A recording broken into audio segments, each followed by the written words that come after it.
જો તમને બાજરાનો રોટલો ટીપતા કે થાબડતા નથી આવડતું ને ફ્રેન્ડ્સ, તો આજના વિડીયોમાં નવીન રીતે બાજરાનો રોટલો બનાવીશું ટીપિયા કે થાબડિયા વગર. જેને રોટલા બનાવતા નથી આવડતા ને તેના માટે તો બેસ્ટ ટ્રીક છે અને ફૂલીને દડા જેવા થશે બધા જ રોટલા. એવી રીતે આજે આપણે બાજરાના રોટલા બનાવીશું. તો 2 રોટલા થાય એટલો આપણે લોટ લીધો છે, તેમાં સ્વાદ અનુસાર નમક ઉમેરીશું, થોડું પાણી ઉમેરતા જવાનું અને આ રીતે આપણે લોટ બાંધી લેવાનો છે.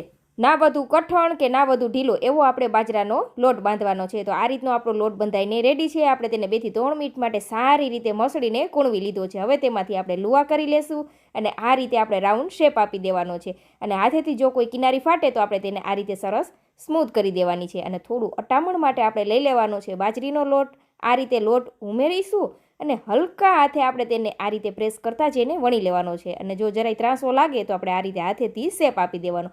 જરાય ફાટશે નહીં, તૂટશે નહીં અને બધા જ રોટલા ફૂલીને દડા જેવા થશે.